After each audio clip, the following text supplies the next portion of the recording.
Let's go to Johnny. So nice. He's going to join us twice from Long Island. He revealed a lot of information yesterday. Thank you for rejoining us, Johnny. Curtis, Johnny, thank you for your service. I just want to do a little correction, please. As far as Jimmy Bissett, supposedly he had committed suicide. That was in Mattatuck. That's the Veterans Park in Mattatuck. I told you last night, his right-hand man, Bob Laramie, that's the fourth B. Bob Laramie supposedly shot himself. That was 2 days after Jimmy shot himself in his house in Jamesport. He was the front man for the Hyatt Hotel Marina in Riverhead. That's Rex's architect project. You know, he was president of the Chamber of Commerce, Riverhead. Wife worked the Suffolk County Treasury Department. He was the face of Riverhead Hyatt. Jimmy, on his day-to-day basis, worked in the nursery. That was his operation. So why did two guys get whacked or committed suicide 2 days apart? Little odd. Or did they get whacked? So now Donna, she was a little bit on when she talked about the girls leaving Shannan, even Shannan going from house to house. That's a little development there on Gilgo. So you had Peter Hackett, which was the doctor. That was the last place, I believe, that Shannan made that phone call. He got charges for drugging her, but that was before she was found dead. So that was all dropped. Then you had the neighbor, which was Joe Brewer. You know, Hackett, I think, was a psychologist. Brewer, I think, was he could have been the dentist. And then you had Burke had the house. So they would pay these girls $1,500. Come on out, $1,500 for the night. And, you know, it's like a play date, and they send them from house to house till they're finished. And then, you know, serial killers are one thing, but I got to tell you, I know you come from the streets, and you know a lot of places. I grew up as a kid. My father was an associate, okay? People kill sometimes for reasons. There's multiple reasons. A lot of times they shut somebody up, okay? They're going to talk. You got to shut them up. They owe you money. You got to shut them up. You know, there's competition. You shut them up. That's the way business was. This guy didn't kill and stack the bodies or anything like that. This guy dumped the bodies on the side of the road. And you got to understand, it's no different than the Conduit or the Bell Parkway. You know, it's a dumping ground. You talk about bodies. It's a complete area that you can't see anybody for miles. It's a dumping ground. You know, that's part of the way that works. So Bob Laramie is the fourth B, okay? Just to fill it all in, too. You talked about connecting the B's. So just wanted to share that with you. It's a little odd. Two guys, 2 days apart, commit suicide? I don't know about that. I think they got whacked.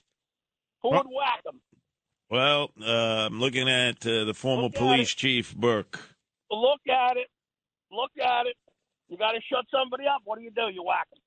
Of course, and remember, it all started with ordering a prostitute from Jersey City, Shannan Gilbert, $1,500 for the night. Yeah, play date. Her bodyguard and her driver. He was a crackhead driver. Yeah. Right. A Korean guy drives her out there to this Oak Beach home, little community, gated community. Peter Hackett, the Dr. Peter Hackett there. Right. And before she gets to Hackett, he brings her to the John.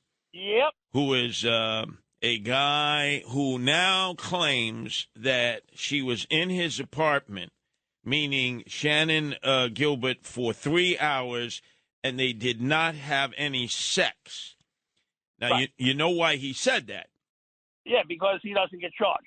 Right, because then he'd be charged with the Mann Act, transporting females across state lines for the purpose of prostitution. That's what caused Elliot Spitzer to have to leave being governor of New York and my husband-in-law being made governor like overnight, Governor David Patterson. Right, so this was all done, very contrived. Oh, she was in my apartment for the purpose of providing sex and all kinds of freaky-deaky activity. But you know something? We just sat down and we played hearts, so we played Milky cookies. Right. Cookies. Jaw poker. Yeah. And they claim that, he took a lie detector test. Big deal. What do you mean he took a lie detector test? And it was thrown away. Exactly. And it was put in the garbage pail. Right.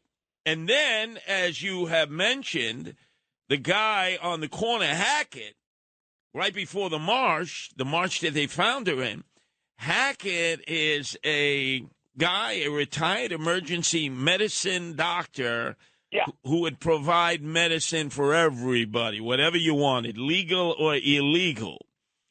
And he actually ended up calling this woman's mother. Yeah. In Jersey City. They checked the ping. He had gone to Jersey City. He knew they were from Jersey City. He's making calls. He's saying, I run a shelter for women, for runaways. Your daughter was here. Later on, he denied it to the authorities. And there's proof from the pings that he was in Jersey City making that call. There's no denying. They let him go. Well, he denied it to his neighbor, James Burke. Yes. And then, more importantly, Johnny, they finally, years later, said, well, let's drain the marsh right behind his house. He said, no, you can't drain my marsh. Yeah, wetlands. And they said, wait a second, we'll get a court order. We're going to drain the marsh. They said, okay. They drained the marsh, and who did they find? Shannan Gilbert. And Shannan Gilbert, they claim, she had drowned in the marsh. Yeah, she fell down. With no bones in her throat. Baden was brought in, the special medical examiner, and said death. The lungs were dry. Right. Death was by choking. That's a big man. A big man can choke people. I'm a big man, okay? There was no water in her lungs. In fact, they never did a toxicology test. They just wanted this to go away. You are correct. So we have in that facility there that we're talking about, Oak Beach, which is a gated community. It's a neighborhood, yeah, community neighborhood. Right. So you got Hackett who's involved. Brewer.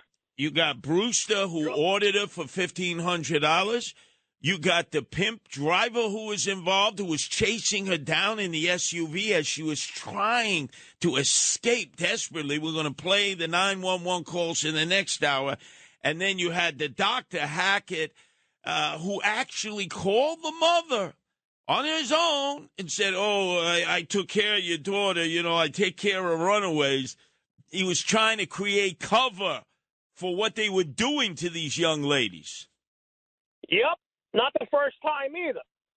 And then the cops said, well, we got the 911 calls, but it took us an hour to get there. But it took 10 years? 10 years to release that for public information. That's public information. How come it's been this hidden thing for all these years, and all of a sudden now it's just... the other thing they said, Johnny, well, we can't release it because it's an ongoing investigation. Wait, what investigation? You claim the woman died of natural causes, so there's no criminal investigation. It's over. Right. So that's the cover-up. That's it. You make it go away. And you know what? Because these girls do what they do, they hustle for money. People think they got no, they're not a human being. They got no value. Oh, it's a prostitute. She's a bag of garbage. Don't have to blow it away. Forget about it. Don't worry about it. Nobody's going to say nothing here because she's a dope head, and she's selling the body. She's a dope head. Nobody's going to. 2 weeks. Johnny, she was running from apartment to apartment, begging for her life. You're going to hear this in the 911 calls coming up. Ladies and gentlemen, you're not going to want to go to sleep.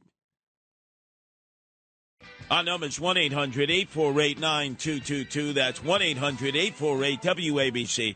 Let's go to Mark, who's calling from Long Island. Your turn to be heard here on WABC, Mark. Yeah, good morning, Curtis. I wanted to mention one thing. Goes back to 1979 when Burke was a witness, testified for the John Pius murder, when they stole the mini. They say he testified for Spoda. Spoda was the prosecutor at the time, and he was 14. Can you explain more of that, Mark? Because you're really taking us back. I'm sorry for breaking up. No, you're fine. We can hear you loud and clear, Mark. Yeah, but he was 14, Burke, at the time, and then he became a cop like when he was 20, 21, whatever it was. But Spoda was always all these years, even Spoda was he was a prosecutor for the John Pius murder. They shoved rocks down a poor kid's throat in Smithtown. He stole a mini bike, and Burke was a witness, and he testified against the three, I think, that went away for that, the three kids. And what was the reason that they did that to that child? I remember that case, but he stole a mini bike, and I don't even think the mini bike had a motor on it. But then John Pius, 13 years old, he was an eyewitness to the kids taking a mini bike, and Burke testified against these kids, and Spoda was the prosecutor for that case, and that's how far back Burke and Spoda go.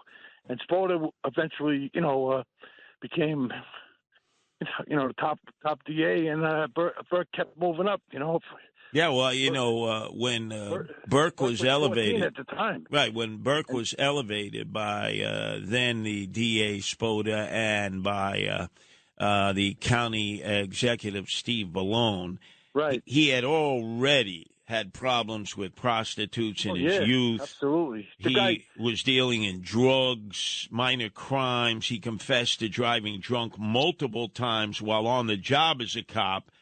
Who knows what he had? He was a witness to they put four rocks were shoved down his kid's throat, and they killed this kid. Yep. And Burke testified. He was 14 at the time in '79. This is when you were starting the Guardian, right? Sure. But Burke was like 14. He was a witness. Yeah, but I mean, think of this, Mark. Maybe he was a witness. Maybe he was. Who knows? With all these, with the rocks in the kid's throat. That's terrible. Spoda's been backing him all these years. All the years, 14. And in fact, ended up going to jail because he protected him. He obstructed justice. The FBI had information on Burke when he was police chief, and Burke didn't want the FBI out there. And Spoda protected him. And you have to ask yourself a question. What was the county executive, Steve Ballone, doing? Was he oblivious to all this? Of course he wasn't oblivious. This is not like you're dealing with a police department like New York City where there's 30,000 cops. There's 2,500 cops in Suffolk County. It's a much smaller bureaucracy. Everybody knows one another out there. Steve Ballone had been the town supervisor of Babylon where all these murders took place. He certainly was well aware of what was going on. And then, all of a sudden, some guy had stolen Police Chief Burke's SUV, and there was a bag of sex toys, restraining holds, DVDs, VHSs. Some believe they were snuff tapes. Some believe it was pedophilia. And Burke found the guy who did it. He was arrested. He went to the precinct in Suffolk County. Remember, he's the police chief. Takes the guy in the back room, he ties him down on the ground, and he, beats him within an inch of his life. And he tells everybody to shut up. They didn't see anything. Eventually, it comes out, and the feds charge him with major civil rights violations. He gets 48 years in federal prison. He's out now. But let's face it, he was over there in that compound where that prostitute Shannan was running for her life. Yeah, he had a spot there, along with Brewer, who was paying for Shannan as a prostitute, transporting her across state lines, federal crime. And Hackett, the doctor there, who is a retired emergency medicine doctor, who everyone believes was drugging up these prostitutes so that they couldn't respond. And the perception is that they were doing snuff films and other films and, God, debaucherous things that you would say, how sick are these sickolas? And nobody wants to look at that aspect. Because if the FBI had been called in, the investigation would have gone a lot more expeditiously. And the FBI insisted that they help. Suffolk County refused. The rationale was unknown at the time, according to the FBI, was exposed in 2014 when the police chief, James Burke, was arrested by the FBI amidst a corruption scheme. It turned out that Burke had long been taking advantage of his position as police chief on a number of levels. Burke would plead guilty in 2016, but the corruption scheme would go all the way up to his very dear friend and protector, District Attorney Thomas Spada. Allegations had been made that painted Spada in a very negative light and did nothing to repair his reputation as someone who could be trusted. James Burke wanted to avoid bringing in the FBI to completely avoid any of his own misdeeds from coming to light. So even though the largest crime-fighting organization in the country offered to help find the killer or killers with the best criminal profilers and forensic analysts that money can employ, the police chief Burke, who had been given the assignment by Steve Malone, the county executive, and Spada agreed, the district attorney, Burke decided to say no because he wanted to continue being a corrupt cop. Thankfully, Burke was eventually discovered, kicked out of office. He pled guilty to charges of corruption, among so many others, civil rights violations. But Spada, the DA, who was actually pushing the idea at the time that there were multiple killers, because that was their rationale for not bringing in the FBI. Hey, it's not one serial killer, it's multiple killers. Ended up himself being arrested by the FBI for obstructing justice, for witness tampering, and for a whole host of corruptive practices. He's doing federal time right now. Think to yourself, huh? All of that, 5 years, there was no FBI involved. Cover-ups took place. Witnesses disappeared. Guys were exonerated. Johns were exonerated. Others who obviously affected these young prostitutes, they're all gone.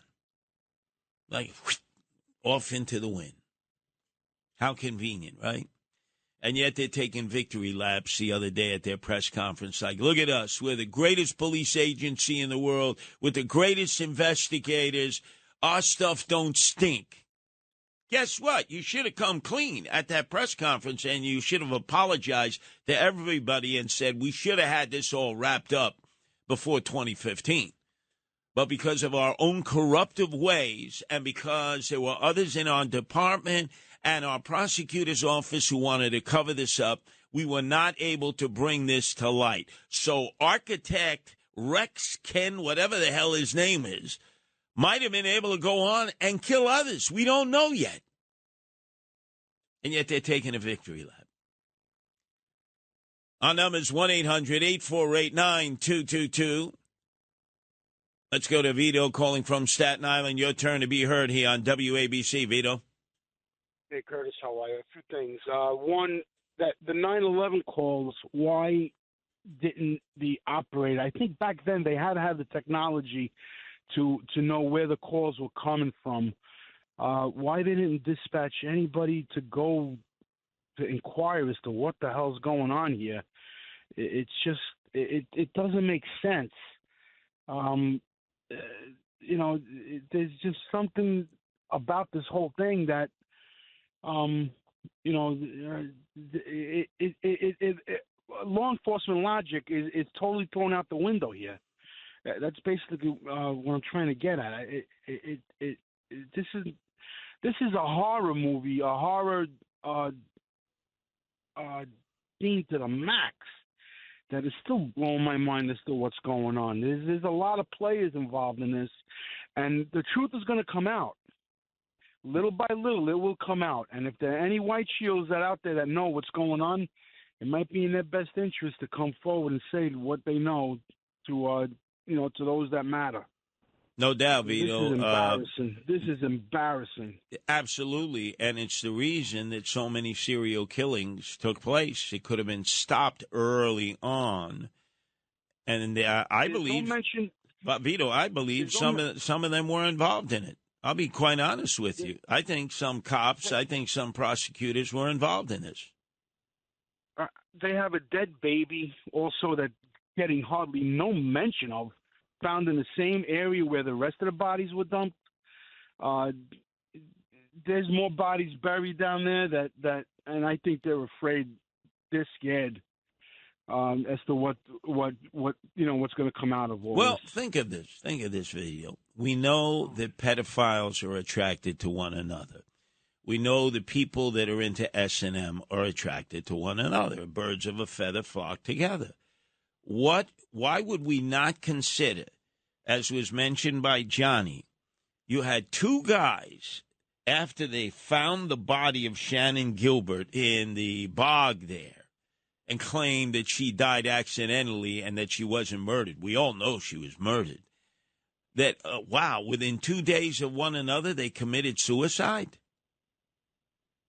And they were all directly involved in that compound?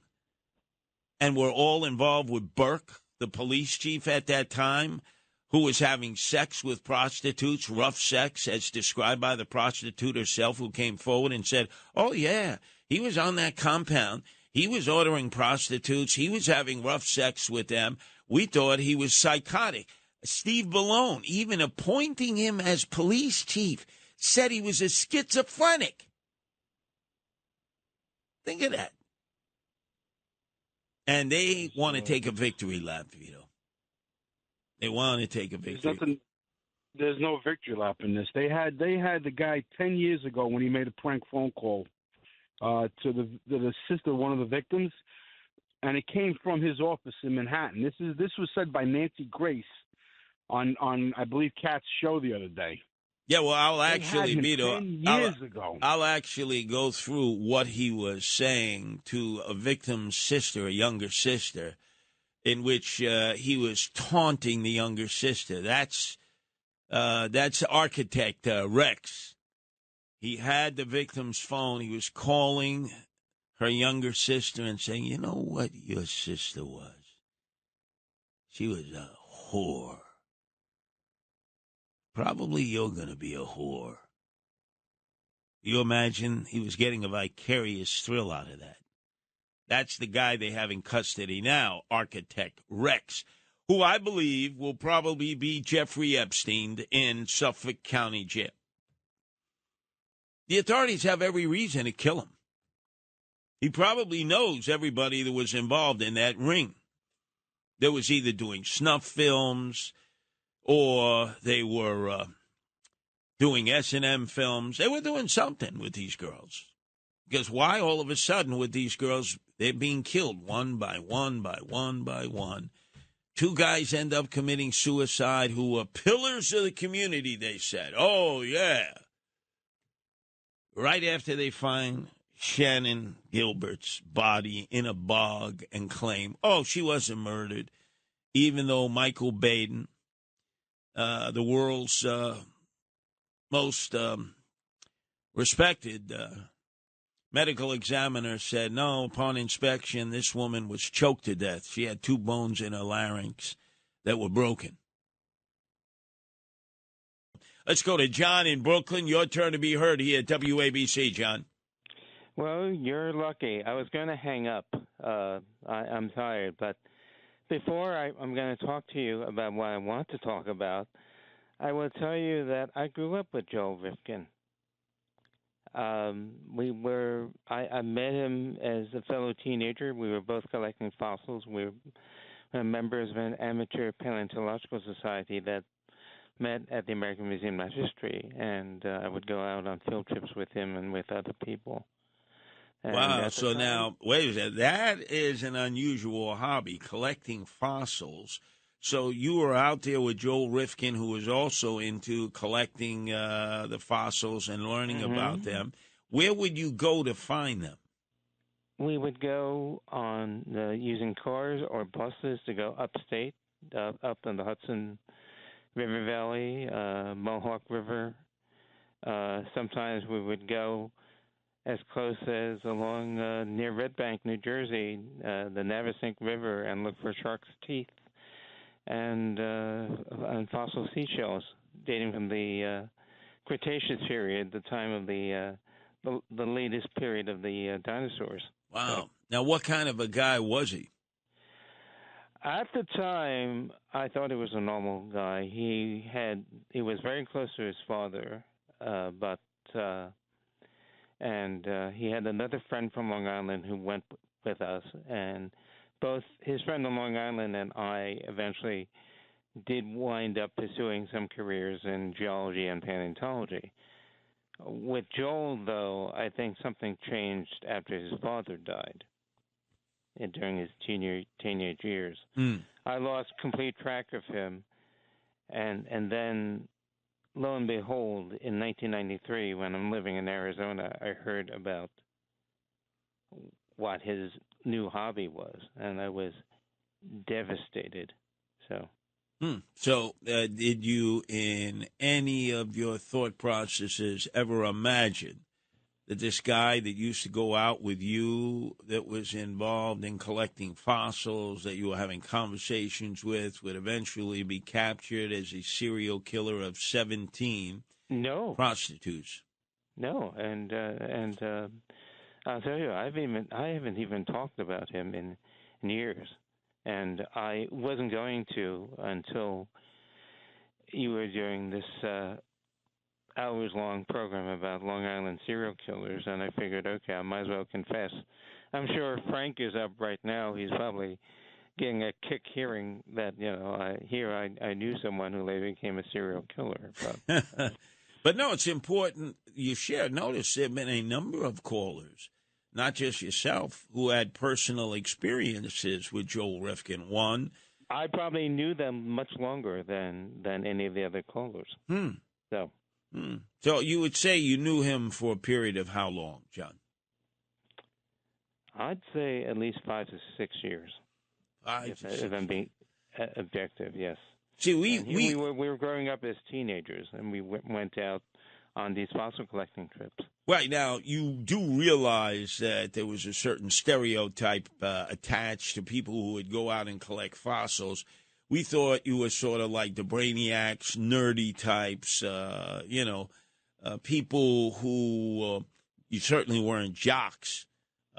You probably had more going for you academically. Would that be correct? I think that would be a fair assessment. Yeah, and what got you interested in fossil collecting?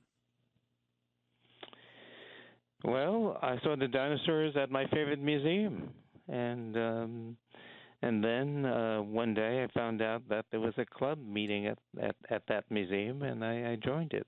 So, is that where you met Joel Rifkin? Yes. So at the Museum of Natural History. Mm-hmm. Wow. See how much we're learning about Joel Rifkin. He was an usher in a theater. He would hang out in a bar. At the end of the bar, didn't bother anybody. Was sort of like just blended in. In your case, he was going out with you collecting fossils after you met at the Museum of Natural History at a place in which people are dedicated to discovering more about prehistoric times. Obviously, the guy had a lot going for him in terms of his intellect, but there was something warped. He had a friend in Long Island, too, who also had that interest, and they were almost like brothers.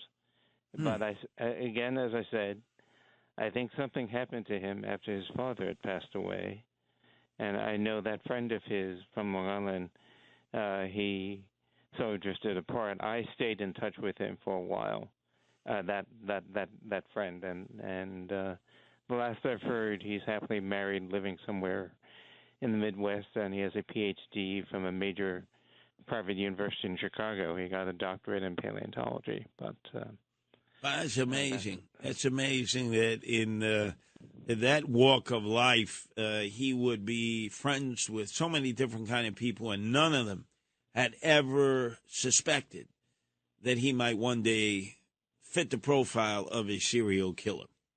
No. Let's go to Joe, who's calling from Queens. Your turn to be heard here at WABC. Joe? Yeah, hi, Curtis. First of all, in the context of what you just played, I mean, what a reprehensible statement by Steve Vallone to say this is noise, conspiracy. Come on, I mean, but I would like to see Shannan Gilbert's high school records or grammar school records, because I bet she got some B's. I don't think she was stupid.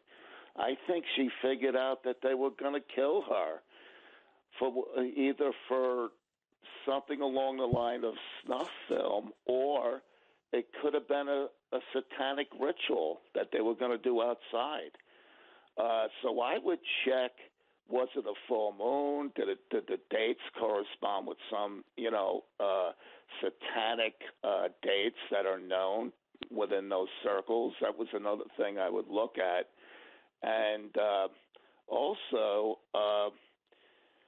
it does seem like it was like the perfect storm for her in a bad way, but maybe par for the course for the people out there. Is that doctor still alive, by the way, Curtis? Well, that Dr. Hackett has disappeared. Last he was heard from was down in Florida. He had sold his building in the compound and had gone to Florida. Likewise, the guy who had procured Shannan Gilbert's services, who after a year apparently sold his home too in that compound, and when last heard was down in Florida also. But I will tell you this, from what I know in researching Shannan Gilbert, she was quite bright. She came from Ellenville, New York. She was the oldest of four sisters. She had a tumultuous relationship with her mother, Mary, but she was a brainiac. She actually graduated from New Paltz Central High School a year ahead of schedule, basically like in a special class, like SP class that we used to have in junior high school where you could skip a year. So she was quite bright.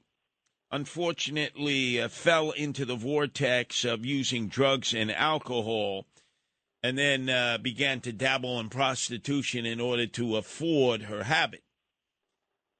But you were very astute about that, Joe, knowing that her background might give us a lot of insight into what kind of a person that she was prior to her all of a sudden putting herself out there for purchase on Craigslist.